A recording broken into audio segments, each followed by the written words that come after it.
최근에 해본 토론 중에서 그것을 10점 만점으로 한다면 몇 점 정도로 줄지, 기분으로 말해도 좋고 토론으로 말해도 괜찮아요. 저는 학급회의를 매주 하고 있거든요. 아이들 만족도로 하면 한 8점 정도? 나쁘지 않아요. 그러니까 좋아요, 아이들이 좋아요. 자신들이 의견을 내고 그 의견이 어느 정도 받아들여지고 어떤 거는 안 되고 이걸 다 얘기를 할 수 있어서 무작정 조르는 게 확 줄어들긴 했어요. 그리고 자기들끼리 부딪혀놓고 나중에 금요일 6교시에 학급회의 안건으로 낼 거예요 라는 얘기도 해서 당장 저한테 뭐 이런저런 얘기하는 것도 많이 줄기도 했고요. 그런데 좀 아쉬운 점은 독서 토론을 할 때 아이들이 글밥에 대한 그 경험이 좀 낮아서 생활과 밀접한 학급회의는 잘 돌아가는데 글에서 질문을 만들고 거기에서 토론 주제를 하는 데는 좀 아직 아이들이 잘 못하더라고요. 이야기를 동화책을 굉장히 길게 읽고 그 단어의 뜻을 해설을 해주고 기분을 나눈 걸로 한 시간이 보통 끝나버려요. 그래서 그 다음을 못 나가는 게 좀 아쉬운 정도긴 합니다.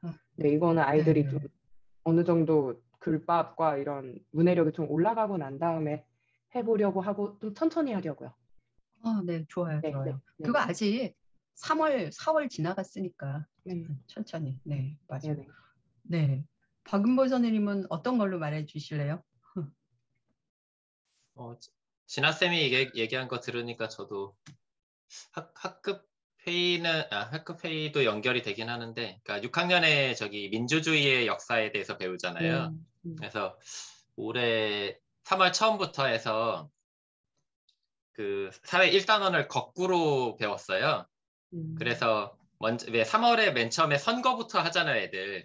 그래서 선거하고 대표들 뽑고 뭐 구성하고 이런 것들이 처음에 시작되기 때문에 그때 그것부터 먼저 해가지고 이제 뭐 상권 분립 뭐 이런 이야기도 해가지고 학급을 다 이제 대표자 뽑고 상권 분립으로 해서 입법부, 사법부, 행정부 이런 식으로 다 교실을 구성을 하고 이런 식으로 해서 사회책을 거꾸로 배워 나갔어요. 그래서 그럼 지금 우리가 하고 있는 이 교실에서 하고 있는 이 시스템이 어떻게 해서 현재에 이르게 되었는가?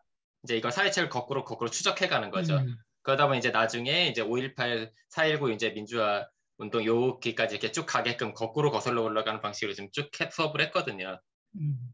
그렇게 이제 하다 보니까 아이들이 이제 이게 민주주의가 이제 우리가 현재 누리고 있는 민주주의가 어떻게 해서 이 자리까지 오게 됐는가를 이제 체험하면서 이제 거꾸로 뒤로 가니까 그 부분이 이제 되게 좋았었거든요, 저는. 그래서 그런 점에서는 한 뭐 8점? 8, 9점 정도 줄 수 있을 것 같은데 이제 아쉬운 점은 저희 학교가 이제 혁신학교고 뭐 이런저런 거다 보니까 되게 뭔가 돌아가는 프로그램이 많아요. 막 지원되거나 들어오는 프로그램도 많다 보니까 제가 아이들하고 만나서 뭔가 할 수 있는 시간이 별로 없어요, 생각보다. 되게 많이 빠져요, 이것저것으로. 그러다 보니까 아이들하고 이제 다른 해처럼 뭔가 좀 이제 토론 쪽을 이렇게 차분차분히 준비해서 이렇게 뭔가 하기에는 쉽지는 않은데 그냥 뜨문뜨문 가끔 생기는 이제 질문들로 이제 아이들이랑 약간 철학적인 논의 같은 것도 좀 하고 그러면 애들이 반응이 되게 좋아요. 그래서 재미는 있는데 이제 아까 말씀드렸듯이 아쉬운 게 아이들과 만나는 시간이 다른 해보다 좀 적다 보니까 그걸 좀 더 이제 심도 있게 끌고 나가지 못하고 있다는 게 그게 조금 아쉽습니다. 네. 진짜 너무했다, 진짜. 어떡해, 아쉬워서. 그러네요. 혹시 이정숙 선생님?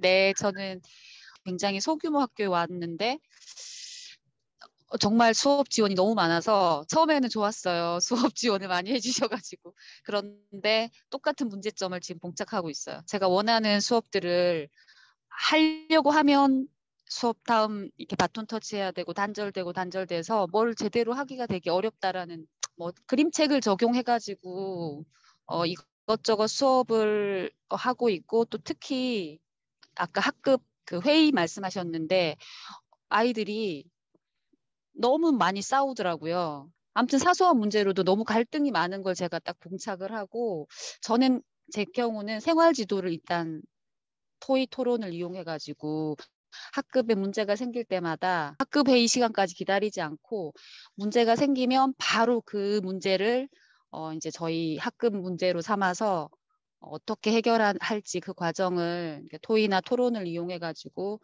이야기 나누고 또 문제를 해결하고 또 그걸 실천하다가 또 그게 또 문제가 있으면 또 다른 더 좋은 대안을 또 세워보고 이런 식으로 한 지금 3월부터 쭉 이어져 오고 있잖아요. 그래서 그 싸움은 굉장히 많이 줄어들었어요. 빈도가. 여전히 싸우는 문제는 사실 완전히 없어지진 않았는데 굉장히 많이 줄어들었고 자기들 스스로 토의를 해서 해결한 문제들은 확실히 아이들이 훨씬 더 잘 지키는 것 같아요. 또 새로운 또 문제가 도출되면 또 이제 그거는 또 회의를 하고 토론을 해서 또 그 해결 방안을 마련하고 그러니까 이 생활 지도를 이렇게 토의 토론을 이용해 가지고 시간 날 때마다 아니 시간이 아니지 안건이 생길 때마다 네 생길 때마다 계속 하고 있습니다. 근데 제 입장에서 되게 재미도 나고요. 네. 그래서 점수를 준다면 네. 점수요? 그 지금 말한 그 생활 지도하고 이렇게 하는 부분에서 지금 앞에 분들이 다 8점이라고 얘기하셔서 그 정도 만족한다 정도 저도 그 정도 줄 수 있을 것 같아요. 네. 네네. 네. 저는 경상도에 있는 어느 초등학교의 아이들하고 4, 5, 6학년 아이들 전부 합해놓으면 6명이에요. 그 6명하고 일주일에 2시간 정도 한 90분 정도를 독서 토론을 이제 하고 있는 중인데 그 아이들이 그림 보는 것부터 시작을 그림책이니까 그림 보는 것부터 시작해서 오늘 이제 매주 화요일 날인데 오늘 이제 드디어 질문을 만들고 그 질문을 갖고 토론을 이제 쭉 한번 이렇게 해봤어요. 그래서 깊이 있는 그것은 아직까지 이걸 뭐 어떻게 가야 될지 몰라서 자기네들의 이야기와 자기네들이 앞에서 했던 그 질문들을 내가 엮어서 하나의 의미가 되도록 이제 구성해서 이제 오늘 마치는 것까지 이제 해봤거든요. 그래서 나 같은 경우는 한 66점 정도?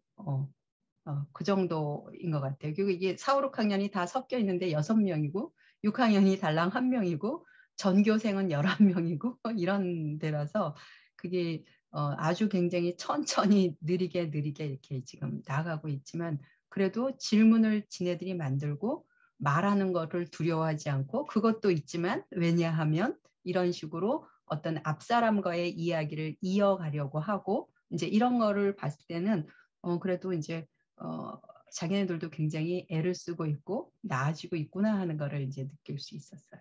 처음엔 그림 보는 것도 자네도 뭘 보라는 거야. 내 눈에 그냥 들어오면 됐지만 이런 거.